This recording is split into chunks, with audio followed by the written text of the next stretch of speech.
I'm Chris Nessie, host of Behind the Mic, Voices of the EPN, a part of the Education Podcast Network, just like the show you're listening to now.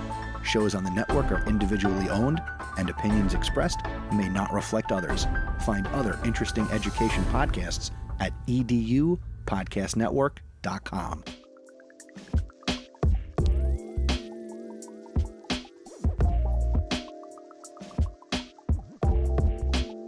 Hello, everybody, and welcome to another great episode of My EdTech Life. Thank you so much for joining us on this wonderful Monday. I know it is definitely very cold in many areas, and I know here in this part of South Texas, we're definitely getting that cold snap coming in. But if you guys are joining us today, thank you so much for joining us, or wherever it is you may be joining us around the world. We really appreciate you being here and supporting our show. Thank you, as always, for all the likes, the shares, the follows. Thank you so much for just the DMs and the feedback, guys. We really appreciate it. As you know, we do what we do for you so we can bring you some amazing conversations, amazing topics, and also amazing guests. And today is no different. Today, we've got an amazing and wonderful guest that I had the opportunity to connect with via LinkedIn. And I am excited to have a conversation with Mr. Evan Harris, who's joining us this evening. Evan, how are you doing? I'm doing great, man. It's so fun to be on here. I was actually just gonna say, has anyone ever complimented you on the song that plays at the top of the show? No, no, I was no. vibing out. Oh, that's I love that. awesome. I feel like Tribe Called Quest is about to start rapping or something. Oh I'm man, that feeling it. is awesome. I really Yeah. appreciate it. Thank you, Evan. That's great. You're the first person to ever comment on that, and thank you Oh, so dude. much for the compliment. Yeah. And we're getting joined here. We've got Thomas, who's joining us also on LinkedIn. Thank you so much for joining us from Indiana. So, Evan, I'm really excited about today's conversation. As you've seen, I've lately a lot of the shows that I've been doing have been obviously around AI, generative AI, and just having the conversations with higher education. We've had learning designers, we've had professors, we've had practitioners, we've had all sorts of wonderful people with amazing backgrounds, each having and sharing their own experiences with us. And it was great to connect with you via LinkedIn. I had seen that, I think either you reposted or posted on somebody, I don't remember who it was, that I follow, and I was like, oh my gosh, this is some like really deep stuff, and we're like on the same web wavelength as far Mhm. as thinking about Yeah. things. And so I'm just thankful that you found a little bit of time in your busy schedule to be with us here. So I'm excited to have my audience get to know who you are. So if you don't mind, Evan, if you can give us a little introduction and what your context is within the education space, that'll definitely kick off the conversation and we'll take it from there. Sure. Yeah. Thanks so much for having me. Yeah, so I this is actually my first year not teaching. So I taught for a decade at independent schools in Arizona and Texas. Actually worked in the music industry in Nashville and Los Angeles before that. Took a very sharp right turn into teaching. But yeah, I was an English teacher for years, debate teacher, administrator, coach. I think at most schools, but definitely at independent schools, kind of expected to wear a lot of hats when you work at those schools. So I did a little bit of everything. And then, yeah, just last year graduated. I did the 2 summers master's program at Klingenstein. So it's a master's in private school leadership at Teachers College at Columbia. And I think a lot of people who do that program sort of want to be heads of school or, dean of whatever, or division head. And those are, fantastic ambitions, but it didn't quite feel right for me. I was getting excited about the tech side of school, having gone through the pandemic and seen schools grapple with virtual instruction. I don't know. I just kind of felt like we were at the edge of something really interesting. So I basically took 6 months to kind of create my own plan of study where I studied everything from like UX design to conversation design and designed my own chatbots and got like my Scrum Master certification and did a Python boot camp, studied at the Human Centered AI program at Stanford, just studying like technology ethics. I just wanted to kind of rid myself of the imposter syndrome that I was feeling on the tech side. And then I started getting people from my network asking me to consult for their school or do PD at their school.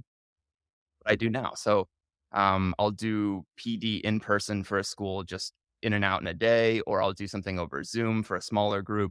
Or what I'm finding increasingly is that schools want to be on for months at a time and to help them from more of like a systems change perspective and to help them with policy and to kind of like help them navigate in a broader and sort of longer term. That is amazing, and that's great. And, it's so great to hear, especially that you mentioned during pandemic and then from there just kind of taking off and, the imposter syndrome that, it always creeps in no matter what area you want Mhm. to go into and things of that sort. But I'm glad that, things went well. You overcame those things and just listening to everything that you've done, even like, Scrum Master and, Yeah. really getting into tech and chatbots and so on, all of those skills easily transferable, and especially right now in the last year that how we've seen education change. Hmm. It's November of 2022 and now this whole year and going into 2024 and everybody's like, yeah, this is the year for AI. This is the year for AI. And obviously we know that it's going to grow. We've seen it already coming into our schools, into our districts, and districts having those conversations or some still not really starting. And we'll get into that in a little bit too, just to get kind of your thoughts and seeing your perspectives, because I know you mentioned you were right now you're in Washington Hmm. working there, but it's really cool that you mentioned Arizona because I did a year of teaching in Arizona Oh, also nice. there, yeah, in Bullhead City. So that was Okay. great. Yeah. So Yeah, that's I really was up in, like, the Prescott Valley, like, middle of the state, like, middle of nowhere. It was, like, yeah. 40-minute drive to the grocery store, nowhere. Oh Yeah. my goodness. Yeah, I Yeah, was yeah. like there, Bullhead City, I was an hour and a half from Vegas, like, right Okay. there in the desert, and then the Hualapai Mountains are about an hour and a half away, and, you can go from 127 to, like, 53 in an Yeah. hour and a half just because of that. But anyway, yeah, Arizona was great. So I wanna ask you, Evan, now with your experience and, working with schools and seeing what you've seen in this last year, what is it that you've seen that has made the biggest impact on you so far in this year since ChatGPT being released, since a lot of education apps making their way into the campuses? What is your number one biggest takeaway so far this year? Yeah, so I was actually just at EdTech Week, not that long ago, I guess over this Yeah. summer? Mhm. When was that? The fall? Time It is a was in the blur. fall. Yeah, around Yeah, it there. was in the fall. I was, so I went to New York just to kind of scope out, like, what was happening with, AI getting put into everything, essentially. And I think my reaction kind of is what I would have expected, which is that we're getting a lot of sort of like a wrapper in front of Chat different UI. Um, and a lot of that, and you've had other guests say this, and I'll echo it, is just sort of putting it's almost like putting a rocket engine on a horse. You're supercharging bad teaching, right? So there is a kind of a disconnect, and teachers often feel this. I think when we're pitched ed tech, is that we have this reaction of like, was a teacher involved in the creation of this at any point? Like, there's no there's no understanding of like formative feedback or metacognition or transfer or productive failure or any of those kind of like core tenet of pedagogy that we know actually make a difference in learning. Because fundamentally, ed tech companies, I think, are set up like tech companies. They're set up with account executives and programmers and like, customer success people. There's very rarely, if ever, someone who's in charge of the learning science. And I think that shows in a lot of the ed tech that's out there. There are a couple exceptions that I I'd be happy to talk about that I think are really cool, but they're the exception more than the rule, unfortunately. I think what surprised me most on the teacher side, like getting into schools, I sort of knew that when I got into schools and started doing PD that um, talking about AI would be a very emotional subject and very fraught. But even kind of knowing that intellectually going into schools, I was still taken aback by it in the room. I feel like sometimes I can tell where the English department is sitting by how many people kind of have their arms crossed like this. But there is just a lot of crossed arm energy. And when you go into a school to talk about AI, even if your focus is on ethics and safety and authentic assessment, which mine is, and you're not just a hype person for AI, which I think is the wrong approach, people kind of project all their ideas about AI onto you. So before I've even opened my mouth, like 10% of the faculty, they just do. So that kind of took me by surprise of being like, wow, like, okay, have very strong opinions about this in a lot of cases, and they'll kind of project that onto you if you come into their school community. Yeah, no, no, no, for sure. And I see that. And, even, and again, not even just with AI, but myself in my role as an instructional software specialist. I mean, every year we're either doing a refresher or, something new rolls out within the platforms that we use, or we just have a new app altogether that we need to roll out. And even with that, that, you get that vibe, you get that energy like, oh, great, another thing, something else, the tech burden, and okay, how often do we need to use? And the question is, okay, what's the district expectation? Do I need to use this every day? Is it once a week? Is it this and that? And they already come in with that. But now I completely agree with you, especially, there was a lot of, just people really voicing their opinions at the very beginning. Now, seeing kind of like two different sides. We've got the adopters that are just like, yeah, we're going to bring it into the classrooms, we're using it. And then there's some of us that may feel like, well, is it really being beneficial? Is it really taking education and redefining it? Or again, like we were talking about the Sammer model, earlier, are we just simply substituting, Right. just bad practice, or just still adding bad practice? So, again, what have you seen through your experience? I know you mentioned it right now, we're just kind of still applying some kind of bad habits Mhm. with AI. What are some of the things that you've seen as you've visited some school districts? Yeah. Recently. Yeah, one of the really cool ones, and I'm actually very curious if this resonates with your audience and people have seen this too, because this was sort of interesting to see, maybe not surprising. In as much as there are English departments with that crossed arm energy, the table that is always so down to learn and so up for this, and I have a theory as to why, is the foreign language department. And my theory on this is that they've been doing authentic assessment for a long time. They've been doing oral presentations and Mhm. projects, and they haven't become so reliant on this idea of education as a single product. If you're really reliant on assessment as a single essay or a single test, AI is a really big threat. If you see education and learning as a process and not a single product, or you have a lot of flexibility about the medium or mode through which you assess, you immediately, I think, or maybe you are more willing to sort of think about how AI supports that versus how AI is a threat to it. So those departments that are already doing, or already maybe have sort of a broader sense of assessment, I think are better prepared to integrate AI thoughtfully and to use AI to support authentic assessment rather Mhm. than seeing it in this threatening way. Yeah. So far, that's really coming from language, which I think is interesting. That is interesting. And I'm still gonna add here too also as well. Currently going through my doctoral program, even my doctoral program and my chairs they're like pro. They're like, hey, this is out there.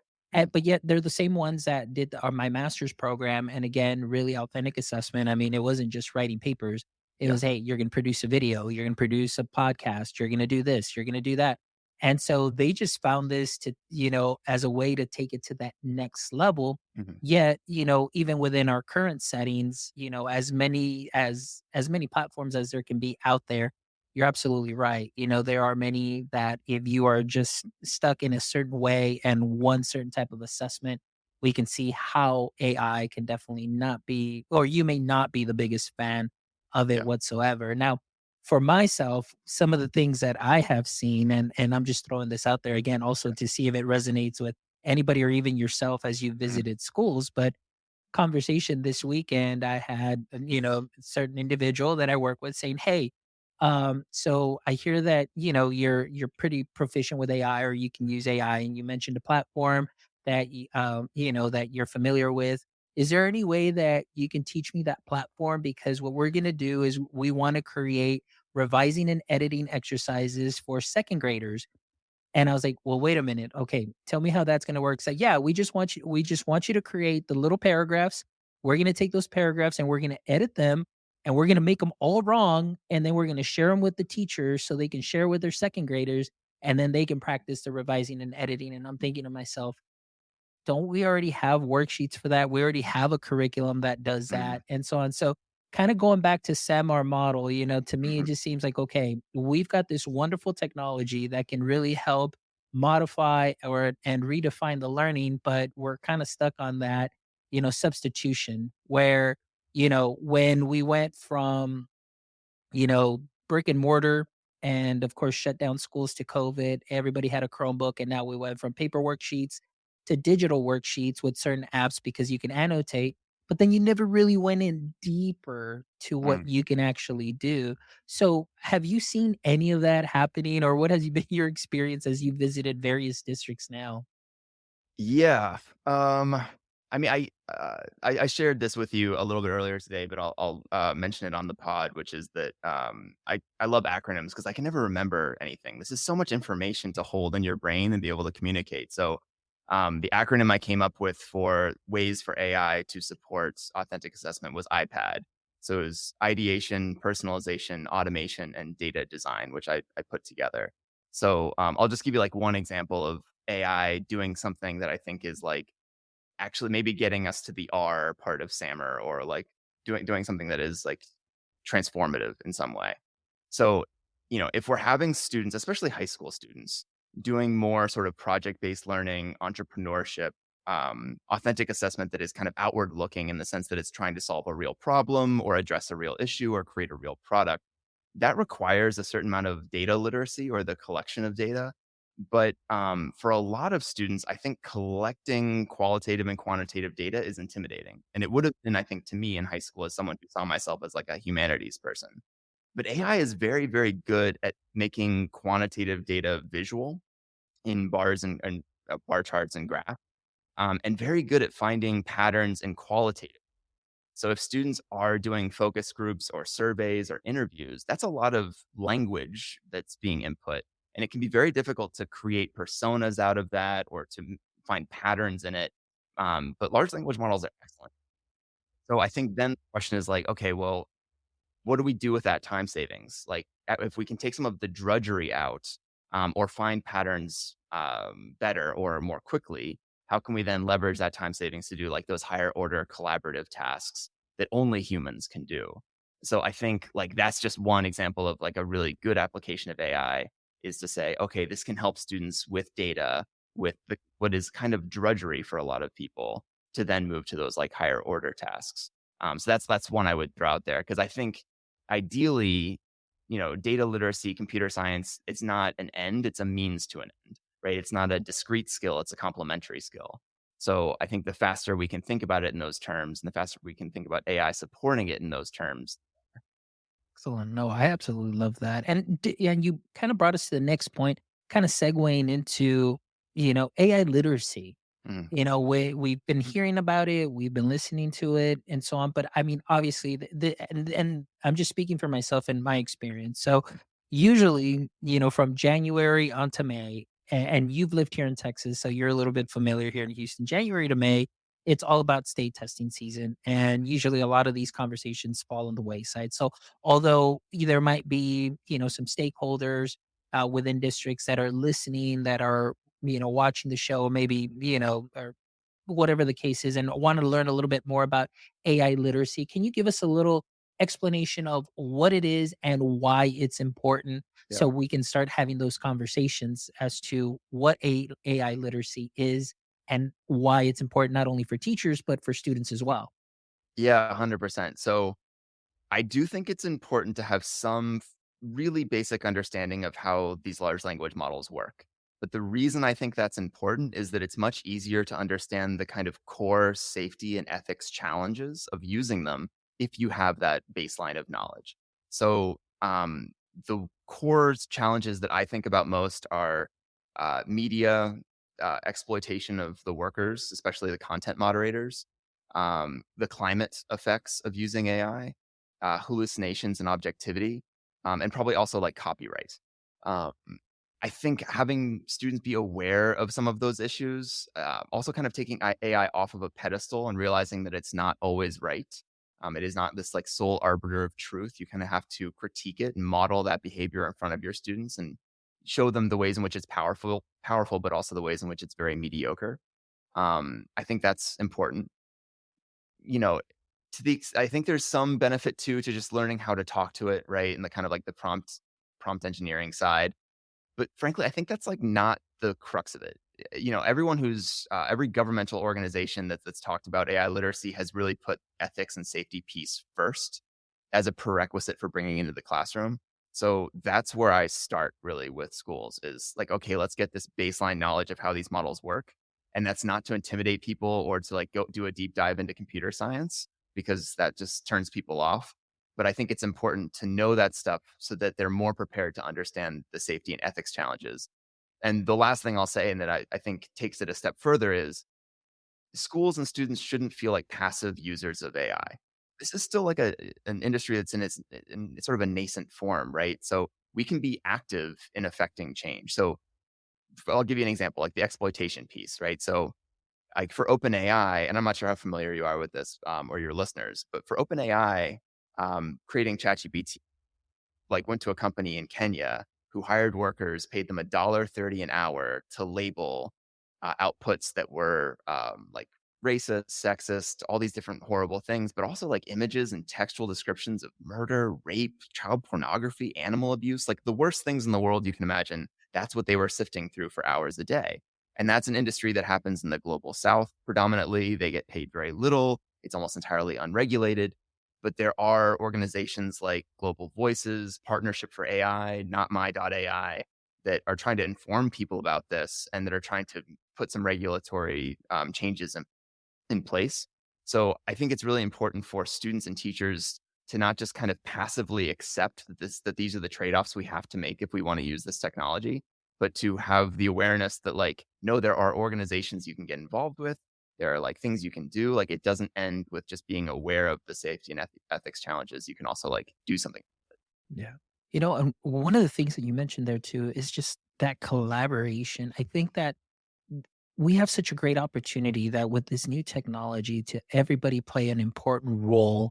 And even again, even if it's just within like your classroom, like you mentioned, or within your school setting, and even for us, that are out there, just bringing people like yourself on the show and learning about this and getting all that out there. I mean, it's very important to help and shape, how it's being used, how the effects, and really learn about what's happening out there. I mean, you mentioned even, the environmental change, and Mhm. I know a lot of people, that's been coming out a lot too, as far as the amount of water that it can be used because, you've got to run these servers and things of that sort. Many times we don't think about those things because we're the end user. And as long as I get my output, hey, I'm in, I'm out, and I'm good. But like you mentioned, sifting through that data, sifting through those prompts and flagging those things, and just not only that, the inappropriate stuff that's coming out, but sitting there and you having to read all that inappropriate junk that's out Yeah. there, and the effects that it can have on you by listening, watching, hearing, and all of those things. I mean, it goes beyond what we might see in our classroom when we're using an app, whether you're a teacher or whether you're a student. So I think that's something that is very important. So Yeah. I want to ask you, I know you mentioned, we do have the opportunity to collaborate, and you did mention some organizations. Mhm.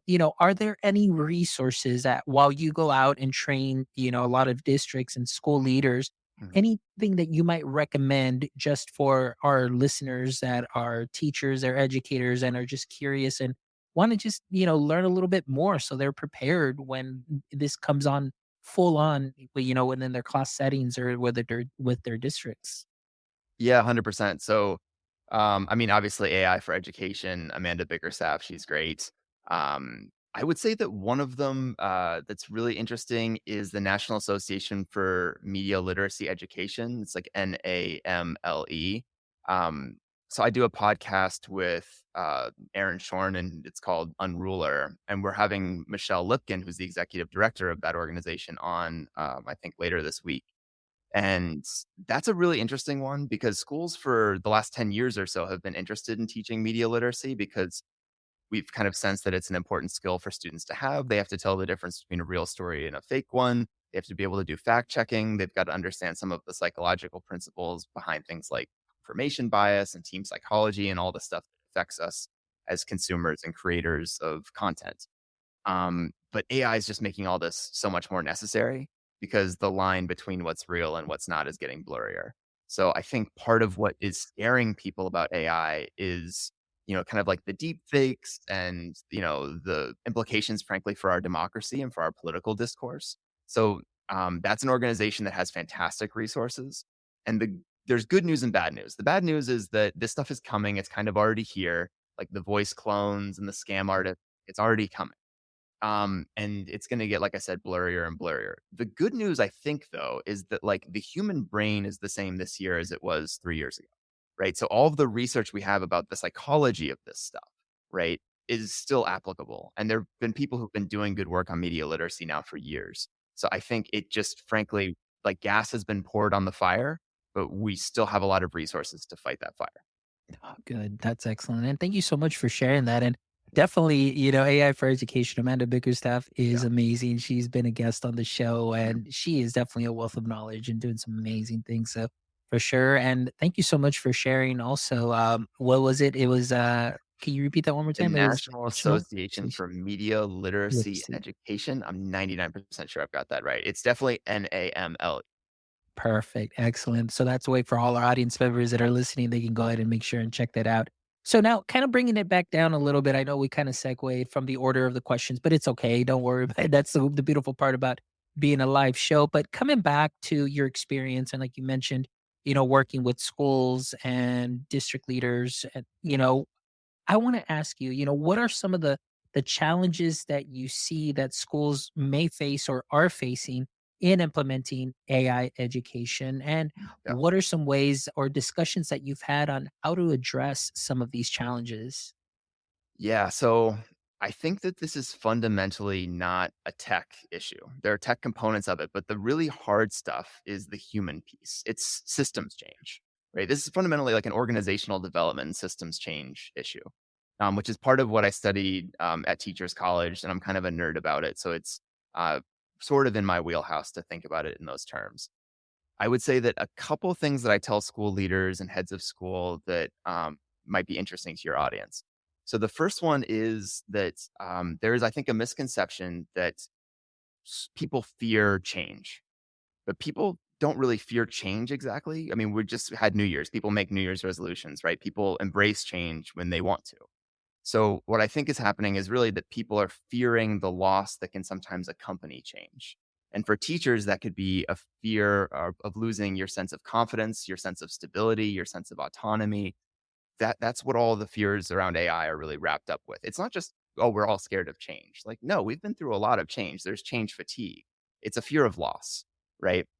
So I think it's really important for school leaders to create a space for teachers to name that and to have an honest conversation about that sense of loss and to grapple with that openly and honestly. Another one that I think is really important for school leaders is, um, systems change. It's sometimes called like change management. And that's a term I never use because it sort of gives you the idea that you as a leader need to kind of pull on these levers and change your school. But that's not really the way change works in a complicated organization. It's not this kind of top down by mandate thing. School leaders, what they really need to be doing is looking for where change is already happening and supporting it, right? And also, I think being kind of anchors of stability. People are a lot more willing to go along with a change if there's very clear messaging about what is not going to change and what the school's core identity is. So, part of a leader's role in a school really needs to be kind of that like anchor of stability and that rock really to say like this is who we are, this is what is absolutely not going to change, but to also give that message of this is the change, these are the changes that need to happen and the kind of urgency behind it. But they're really not the drivers of it, they're the supporters of it, because I'm sure, if you've worked in schools, there's gonna be that 10% early adopter crowd that are doing amazing things. Um, it's really the school leader's job to find those people and to support them. Yeah, no, I definitely agree with that. And, going back to that and seeing that in the role that I'm in, kind of seeing it from, being up here at the top and seeing it, with all our schools, there definitely are those leaders. And oftentimes it is so hard because I'm usually most of the time I'm the mediator between that. And as much as I want to give them like, yes, yes, this is what we're gonna do. But again, we're not quite there yet. And Mm, it's such a shame because I honestly and you said it so well though. even though we feel like we're behind, I think we're still doing well and continually moving forward. I know that those conversations need to be had and really, involve all stakeholders all the way from, and I truly believe, from superintendents to CTOs to curriculum directors, involving parents and students also as well, because that's very important that everybody be on the same page. And oftentimes I feel that as school districts, we don't do that good of a job in really integrating our parents into a lot of the policies or things that are going to be changing. And in this case, this is definitely a big one. So I want to ask you, as far as we mentioned kind of sometimes wanting to just do things the way we've always been done and that fear of change. Mhm. What are some of the things, as far as what you've seen in districts, maybe some of the tools that they want to implement? Is it just opening up Chat GPT, or is it, a lot of the education platforms that are coming in? Mhm. What are your conversations looking like, as far as, what teachers are wanting within the district and trying to form a policy around that you've seen? Yeah, I mean, it's every school is in such a different place on this. It's difficult to like make too Mm, broad of a statement. Um, I mean, it's, if you're like me, you were using ChatGPT in like November of last year or something. And so it can be difficult for us to imagine, like, because there's still a pretty significant portion of teachers who've just never used it yeah. or who used it once and was like, ah, it's fine. It's okay. And they just never used it again. And for those of us who use it all the time and use tons of AI tools, it almost feels like, if like aliens landed on Earth and there were just a portion of the population was like, "Nah, it's fine. Like, I'll check it out, like, later." It's like, "Really? Because aliens just landed, like, a spaceship landed on Earth. Like, you're not curious about this?" Like, there's just a bunch of people that are like, "No, not really." So yeah, I think let me put it this way. I would say that the message to teachers, if the message is like, "Hey, the world is changing really fast and you need to, like, move fast with it," that is gonna fall absolutely flat because they don't have the bandwidth for that. We've just been through a pandemic. There's tons of tech fatigue, tons of change fatigue. That kind of call to action of like, "Hey, the world is changing really fast and you've gotta get on this bandwagon," that just repels teachers. They hate and they should. I think if the message is, we've gotta make sure our students are prepared, and we've gotta make a move towards authentic assessment, they're a little bit more open to that. So even just giving them a prompt for ChatGPT that shows them how something they were planning to assign that week or the next week could be reimagined as a more authentic assessment. That gets them the sort of creative juices flowing a little bit, and it feels more immediately relevant to their practice. So I think that's like a better in with teachers is to do lesson planning, like talk about like make the time count for them, right? Like there's nothing worse than a PD session that just goes on and stays in this abstract area. They don't want to like that's awful. Like they've got things to do. They've got things to grade, lesson planning to do. So if you can make the time count towards something that's actually useful to them for their classroom, that's going to land a lot better, I think. Excellent. Yeah, and we've got a comment here from Jesus. Jesus says, one of my students was fascinated by ChatGPT, which prompted me to invest more Mm, time in it and learn more about AI. So thank you so much, Jesus. And again, that's the way it starts. Many times, a lot of the learning that I did for my students, and that mhm, piqued my curiosity. And I'm like, hey, this is great. But in this case, it's really, you know, I, it's surprisingly, like you mentioned, and one of the things recently we had an AI summit here in our area before Christmas break. And yeah, I think there was maybe about 150, 170 attendees. And I was surprised, like you mentioned, still a very small percentage of people had not even logged in to ChatGPT or had played around with any of the tools that may be out there, even for the education, community. And so they learned about them there. Now, one of the things that I did present on is I didn't wow anybody with any tools, but it was really just talking about that human element, which I think is so important, that empathy and understanding. Like I think you hit a little bit on there where the teacher frustration, sometimes that fear of missing out, like I'm so far behind.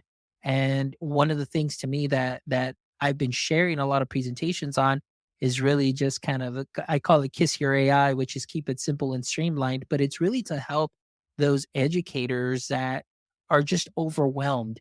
They're Yeah. very overwhelmed because the tech is coming at them fast. And just when they feel that comfortable or they've mastered something, now all of a sudden it's AI is here. Now, what am I going to do? And it was very interesting, in sharing that conversation. There was a lot of people that I got to speak to at the end, and they were just very thankful. And they were like, "Sir, I was just so overwhelmed, and I really needed to hear this because, it's that fear." And sometimes I think that we're because of our excitement, and maybe because we feel we've got an ability with AI, and we want to show off what we can do. We forget that we have a lot of people that are still just not comfortable. And Sure. I think it was Saba who I heard her on a podcast saying sometimes you got to prime the human first.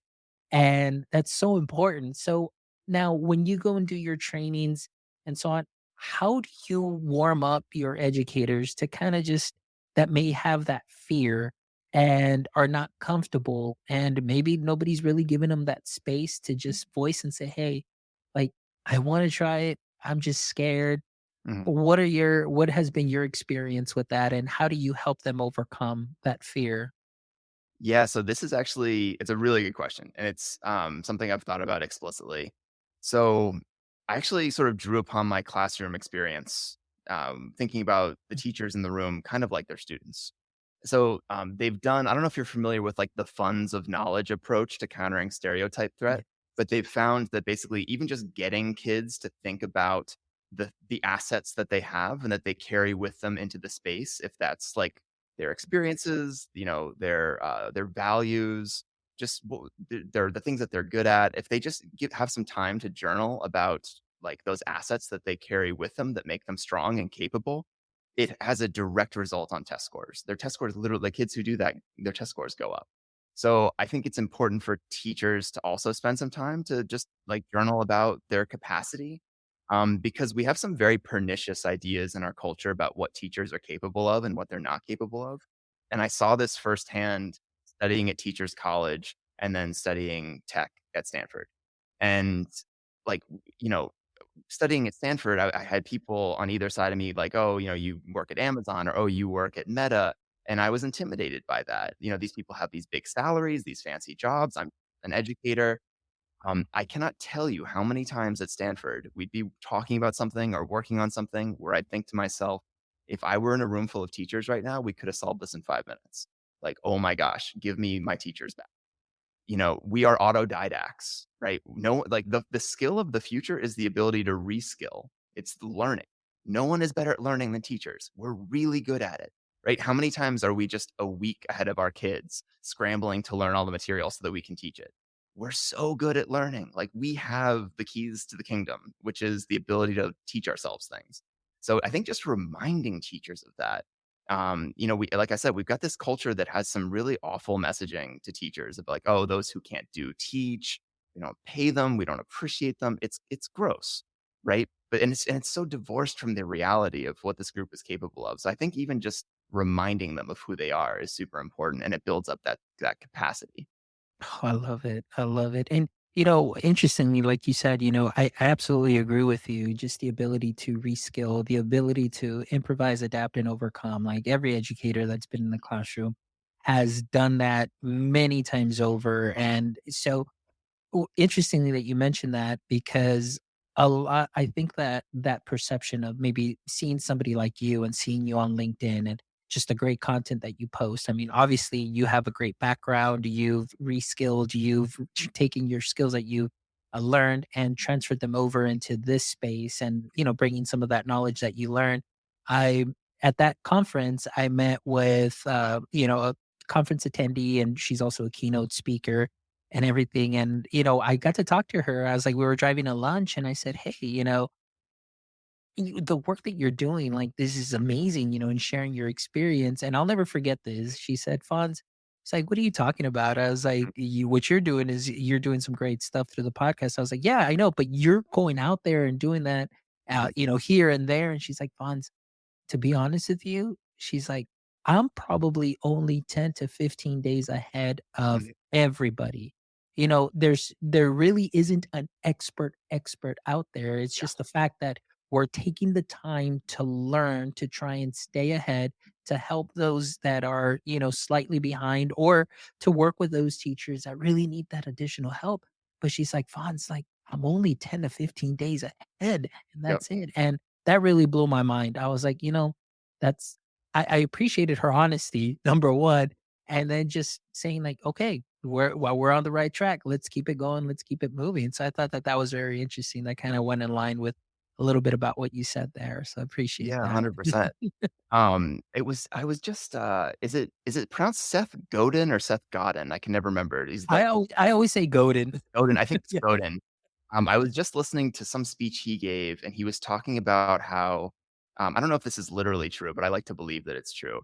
He said, "No one on earth knows how to make a mouse, like a computer mouse. There's no one person on earth that knows like sourcing of materials and logistics, the hardware side, the software side. There's no one who knows all the parts of it." Right? So I think like this idea that, all of us are smarter than any one of us, right? And that no one has all of the answers. I see a bunch of people, I think Jason actually on your who's just on your podcast Yeah. recently was posting about just how he's trying to get into the habit of just saying I don't know more, right? And it's like, I think for a lot of people in this space, it's almost like a red flag if you're not saying I don't know, because no one has all the answers. We're all just sort of like, trudging through. We're just trying to figure it out. It's all so new. So yeah, I'm actually trying to like practice that more, especially in front of teachers of just being like, I actually don't know the answer to that. Let me get back to you. Like, Yeah. yeah.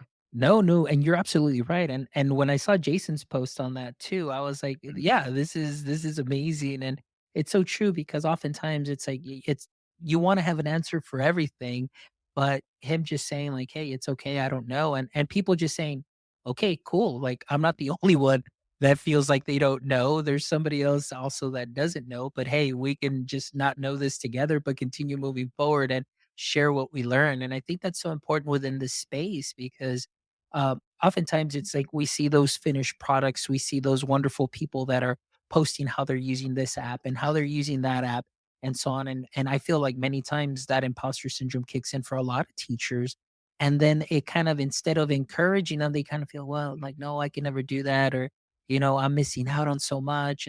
And we forget, we have teachers that we definitely need to bring up with us and build them up too, and understanding that what you're seeing is the finished product of a lot of work that goes into, what you're seeing. But again, it takes time, but it's okay to not know everything. And that's one thing that I learned real quick going from high school to elementary, that it was okay to not Mhm. know everything. And it was okay to learn from my students. And it's okay to learn from my colleagues and just take it up a notch and just, like I always say here, take what you learn, sprinkle it onto what you're already doing great, and just make it your own, and, Yeah. and that'll work. Whatever works for you, so that's awesome.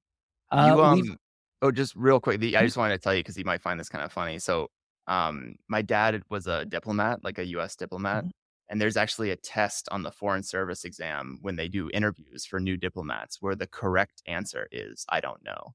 And they're actually asking you an impossible question to see if you're the kind of person who will admit when you don't know the answer. I just thought that was kinda cool to mention. Yeah, that is Yeah. cool to mention, and yeah, so again, goes back to that, like, we don't have all the answers, but as long as we're willing to learn, that's awesome.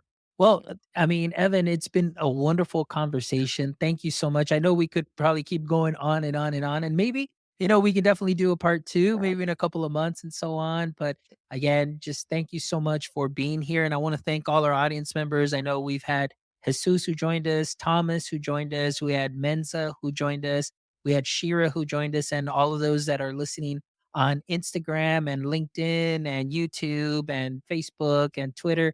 Thank you all for being part of our show today and part of our conversation. So I'm just really excited, really pumped. And again, it was just great talking to you and connecting with you. But before we go, I always love to end the show with Mhm. these last 3 questions. So if you're ready, Evan, here we go. Let's do it. Question number 1 is, we know that every superhero has a weakness or a pain point, and we know that Superman's biggest pain point was kryptonite. as his weakness. So I want to ask you, in the current state of education, what would you say is your current edu kryptonite?